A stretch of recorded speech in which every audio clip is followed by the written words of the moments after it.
যদি বিবেকের কাছে কোশ্চেন করি, এরকম 2024 সালের আরও অসংখ্য 5 আগস্ট যদি আসে, আরও অসংখ্য জুলাই আগস্টের অভ্যুত্থান যদি বাউফল এবং বাংলাদেশে ঘটে, কিন্তু কোরআনের অভ্যুত্থান যদি আমরা করতে না পারি, তাহলে নিশ্চিত করে বলা যায় এরকম অসংখ্য অভ্যুত্থান ঘটবে, কিন্তু আমাদের সোনার বাউফল, সোনার বাংলাদেশ কোরআন ছাড়া কেউ করতে পারেনি, পারছে না, ভবিষ্যতেও করতে পারবে না। রসুল করিম সাল্লাল্লাহু আলাইহি ওয়াসাল্লাম ইমামতির বক্তব্য দিয়ে যদি সমাজ রাষ্ট্র পরিবর্তন করতে না পেরে শেষ পর্যন্ত রাষ্ট্রীয় দায়িত্ব নিয়ে তা করতে হয়, তাহলে আমাদের প্রিয় মাতৃভূমি বাংলাদেশে আজকে শুধু বক্তব্য, শুধু আলোচনা, শুধু বক্তৃতা, শুধু সেমিনার, শুধু সিম্পোজিয়াম দেওয়া হবে, নাকি রাষ্ট্রীয় জায়গায় আমাদের পৌঁছতে হবে? কোরআন কি সেখানে পৌঁছতে হবে? আলহামদুলিল্লাহ, ওয়াসসালাতু ওয়াসসালামু আলা রাসূলিল্লাহ ওয়া আলা আলিহি ওয়া সাহবিহি আজমাইন। আমাদের প্রিয় এবং প্রাণের বাউফল, প্রত্যাশিত বাউফল, কাঙ্ক্ষিত নেতৃত্ব গড়ার অঙ্গীকার নিয়ে বাউফল ফাউন্ডেশন সমাজ কল্যাণমূলক এই প্রতিষ্ঠানের আজকের ইফতার মাহফিলের সম্মানিত সভাপতি, বিশিষ্ট শিক্ষাবিদ, আলেমে দ্বীন জনাব মাওলানা ডক্টর লোকমান হাকিম, উপস্থিত আজকের এই প্রোগ্রামের সম্মানিত অতিথিবৃন্দ, আমার সম্মানিত এবং শ্রদ্ধাভাজন প্রাণপ্রিয় সম্মানিত প্রধান অতিথিবৃন্দ, আবার সবাইকে একবার সালাম জানাচ্ছি। আসসালামু আলাইকুম ওয়া রাহমাতুল্লাহি ওয়া বারাকাতুহু। বাউফল ফাউন্ডেশনের প্রোগ্রামে আমার প্রধান অতিথি হওয়াটা নিতান্তই কাগজে কলমেই শুধু বানায়। মূলত আজকের এই প্রোগ্রামের প্রধান অতিথি আপনারা। স্টেজের কারণে আমাদের এই জায়গাটুকু করতে হয়েছে শুধুমাত্র আনুষ্ঠানিকতার কারণে। মূলত আমার সামনে যারা বসা, প্রত্যেকে স্টেজে বসার যোগ্য। আমি আপনাদের প্রতি আন্তরিক শ্রদ্ধা, সম্মান এবং কৃতজ্ঞতা, অভিনন্দন জানাচ্ছি। অন্তঃস্থল থেকে আপনাদের প্রতি ধন্যবাদ জানাচ্ছি। পারিবারিক, ব্যক্তিগত, সামাজিক, পেশাগত অনেক কাজ রেখে আপনারা আমাদের আহ্বানে আজ সাড়া দিয়ে এখানে এসেছেন। আপনারা আমাদের সাথে শেষ পর্যন্ত ইফতারে অংশগ্রহণ করবেন এবং দোয়ায় আমরা প্রত্যেকে সামিল হব, সেই প্রত্যাশা ব্যক্ত করে শুধু এতটুকু অনুরোধ করব যে আমরা দোয়ায় সামিল হয়ে ইফতার গ্রহণ করে যাতে আল্লাহ তাআলার পবিত্র মাহে রমাদানের মূল লক্ষ্য সংযমের মাধ্যমে আমরা আমাদের প্রিয় মাতৃভূমি বাংলাদেশ এবং আমাদের প্রিয় উপজেলা বাউফলকে একটি সুন্দর, আধুনিক, উন্নত বাউফল হিসেবে গড়ে তোলার জন্য আজকে এখান থেকেও আমরা কিছু কাজ নিয়ে যেতে পারি, কিছু চিন্তা নিয়ে যেতে পারি, কিছু পরিকল্পনা নিয়ে যেতে পারি। রমাদান সওম যেমন আমাদেরকে সুন্দর একটা জীবন দেয়, এরপরে যেমন আমাদেরকে ঈদের ব্যবস্থা দেয়, আমরা একটা মানবিক বাংলাদেশ গড়ার জন্য চেষ্টা করছি। দেখেন, মানবিক বাংলাদেশ গড়ার জন্য কিছু মানবিক মানুষের প্রয়োজন, যারা মানুষের বিষয়গুলোকে মানবিকভাবে বিবেচনা করবেন, দলীয়ভাবে বিবেচনা করবেন না, ধর্মের ভিত্তিতে বিবেচনা করবেন না। সেই জন্য আল্লাহ সুবহানাহু ওয়া তাআলা আমাদের দুটো সত্তা দিয়েছেন, একটা মানবিক সত্তা যেটাকে মোরালিটি বলি, আর একটা হচ্ছে পাশবিক সত্তা বা যেটাকে আমরা অ্যানিমালিটি বলি।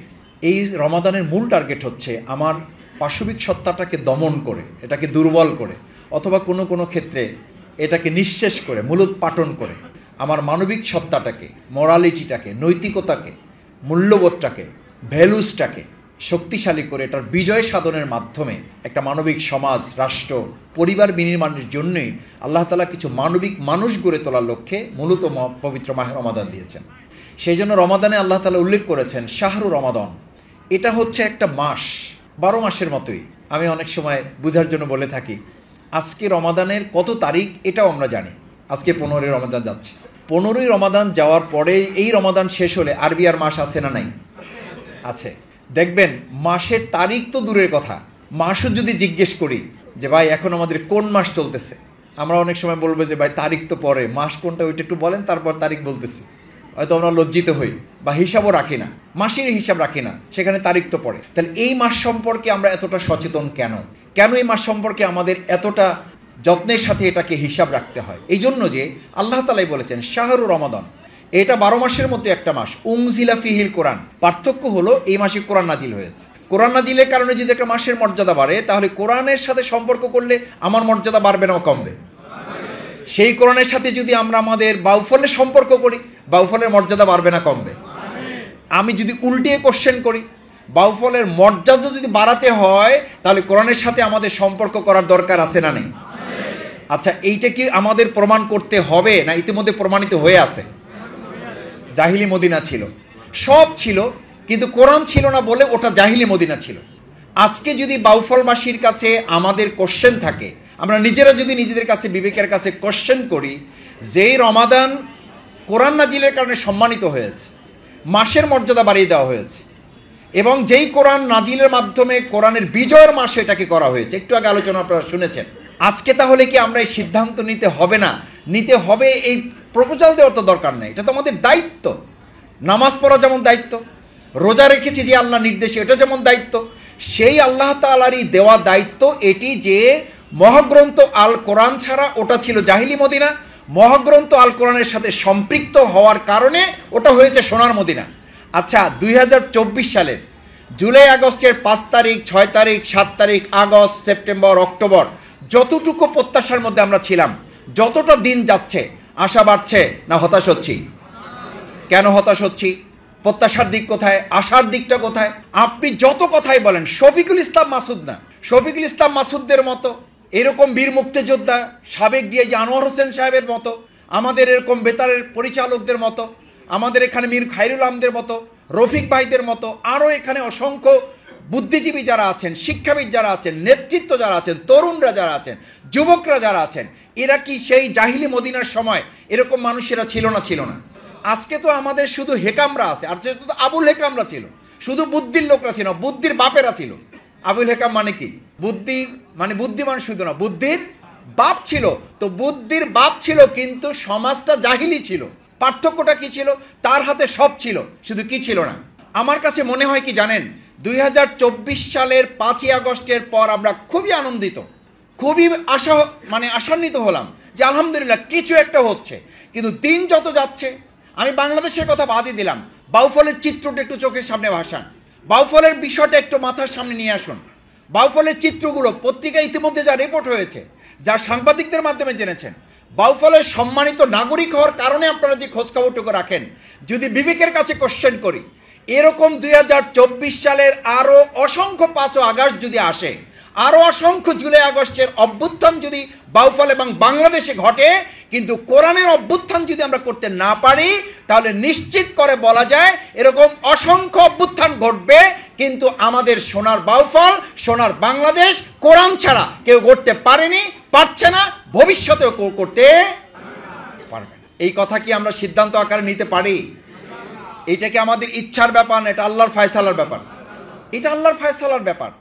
বাউফল ফাউন্ডেশন, এই যে আজকে এখানে যারা আছেন, উদ্যোক্তাবৃন্দ, এখানকার উপদেষ্টাবৃন্দ, এখানকার সাথে সংশ্লিষ্ট যারা আছেন, সম্মানিত নেতৃবৃন্দ, আপনারা যারা এখানে আছেন, যে কারণে আজকে এখানে আপনারা এসেছেন, সকলের একটা টার্গেট, মান আহাব্বা লিল্লাহ।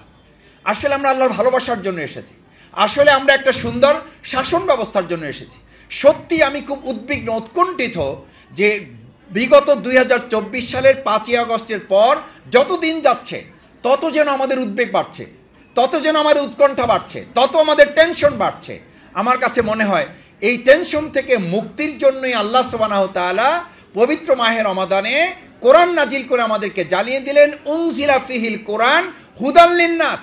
তোমরা যদি সংস্কার চাও, আসলে সংস্কার মুখে বলে তোমাদের খুব একটা লাভ হবে না, যতক্ষণ পর্যন্ত যে রাজনীতি দেশ পরিচালনা করে, রাষ্ট্র পরিচালনা করে, প্রশাসন পরিচালনা করে, ওই রাজনৈতিক দল এবং রাজনৈতিক দলের কর্মীরা তাদের সংস্কার করতে না পারবে, ততক্ষণ পর্যন্ত বাউফল শুধু নয়, বাংলাদেশের 1 ইঞ্চি মাটিরও সংস্কার করা সম্ভব হবে না। সম্ভব যে হবে না, এটা 5ই আগস্টের পর থেকে এখন পর্যন্ত বোঝা যাচ্ছে না? যাচ্ছে না? বোঝা যাচ্ছে। তার মানে হলো আমি চাইলেই হবে না, আমার চাওয়ার জন্য একটা সিস্টেম লাগবে। সেই সিস্টেমটাই আল্লাহ সুবহানাহু তাআলা কোরআনে পরিষ্কার বলে দিয়েছেন। সিস্টেমটা কি? হুদাল লিন্নাস।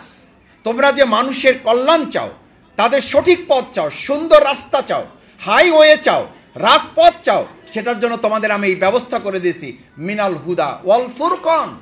সত্য এবং মিথ্যার মধ্যে পার্থক্য করে দেয়, ভালো মন্দের মধ্যে পার্থক্য করে দেয়, ন্যায় অন্যায়ের মধ্যে পার্থক্য করে দেয়, আলো অন্ধকারের মধ্যে পার্থক্য করে দেয়।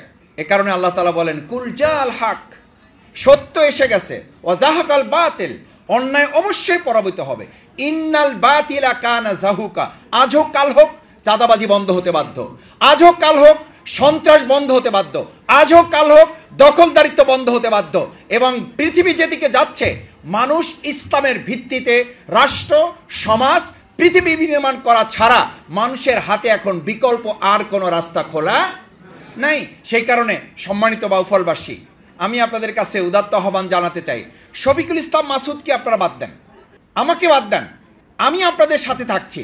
আমরা একটা সিদ্ধান্তে উপনীত হতে চাই যে আমাদের প্রিয় বাউফলকে আমরা ধর্ষণ মুক্ত একটা বাউফল করতে চাই, আমাদের বাউফলকে আমরা একটা চাঁদাবাজ মুক্ত বাউফল করতে চাই, আমাদের বাউফলকে আমরা একটা সিন্ডিকেট মুক্ত বাউফল করতে চাই, একটা দখলদার মুক্ত বাউফল করতে চাই। আচ্ছা, এই কথাগুলো আমরা শুধু স্লোগান দিলে বাস্তবায়ন মুখে মুখে হবে? দেখেন, পলিথিনের বিরুদ্ধে অনেক সামাজিক প্রচারণা হয়েছে, শেষ পর্যন্ত এটা বন্ধ করতে রাষ্ট্রের সিদ্ধান্ত লাগছে না লাগে নাই, সংসদে আইন পাশ করতে হয়েছে না হয় নাই। আচ্ছা, পলিথিনের মতো নকলের মতো একটা বিষয় যদি সংসদে আইন পাশ করে বন্ধ করতে হয়, শুধু বক্তৃতার মধ্যে বন্ধ হবে না যদি আমরা এটা বুঝতে পারি। আমাদের অ্যাডভোকেট মুজাহিদুল ইসলাম শাহিন বলেছে যে বক্তৃতা তো হচ্ছে, বন্ধ তো হবে না যতক্ষণ পর্যন্ত আপনি এই কথাগুলো বাস্তবায়নের জন্য রাষ্ট্রীয় প্রক্রিয়ার মাধ্যমে ব্যবস্থাপনা করতে না পারবেন। ভাইয়েরা, আমার সম্মানিত বাউফলের লোকেরা, আমার শ্রদ্ধাভাজন সুধীমণ্ডলী, আমার প্রধান অতিথিবৃন্দ, একটা অনুরোধ করে আমার কথা শেষ করতে চাই। প্রিয়নবী রাসূল করিম সাল্লাল্লাহু আলাইহি সাল্লাম যদি শুধু বক্তৃতার মাধ্যমে একটা সোনার মদিনা করতে পারবেন মনে করতেন, তাহলে তিনি মসজিদের ইমামতির দায়িত্ব পালন করে খুতবা দিয়ে এটা করে ফেলতে পারতেন। মদিনা রাষ্ট্রের রাষ্ট্রপতি হওয়ার তার দরকার, কিন্তু তিনি রাষ্ট্রপতি হয়েছেন না হন নাই? দরকার ছিল না? ছিল না? ইমামতির মাধ্যমেই সেটা সম্পন্ন হয়েছে? কেন হয় নাই? রাসূল করিম সাল্লাল্লাহু আলাইহি সাল্লাম ইমামতির বক্তব্য দিয়ে যদি সমাজ রাষ্ট্র পরিবর্তন করতে না পেরে শেষ পর্যন্ত রাষ্ট্রীয় দায়িত্ব নিয়ে তা করতে হয়, তাহলে আমাদের প্রিয় মাতৃভূমি বাংলাদেশে আজকে শুধু বক্তব্য, শুধু আলোচনা, শুধু বক্তৃতা, শুধু সেমিনার, শুধু সিম্পোজিয়াম দেওয়া হবে, নাকি রাষ্ট্রীয় জায়গায় আমাদের পৌঁছতে হবে? কোরআন কি সেখানে পৌঁছতে হবে? আমরা সোনার বাংলা করার জন্য, সোনার বাউফল তৈরি করার জন্য আজকে এখানে যারা উপস্থিত আছেন, আমরা কি এই সিদ্ধান্ত উপনীত হতে পারি যে কোরআনের ভিত্তিতে সোনার বাংলাদেশ করার জন্য আমরা একটা সোনার বাউফল করতে চাই? ইনশাআল্লাহ। তাহলে আমার সাথে দুটো কথা বলতে হবে। কোরআন আছে যেখানে, কোরআন আছে যেখানে, কোরআন নাই যেখানে, কোরআন আছে যার সাথে, কোরআন নাই যার সাথে। এই ব্যাপারে আমাদের কার আপত্তি আছে? আল্লাহ আমাদের হাতগুলো কবুল করুন। আসসালামু আলাইকুম ওয়া রাহমাতুল্লাহি ওয়া বারাকাতুহু। কোরআনের মাস এসেছে জাগরে মুসলমান,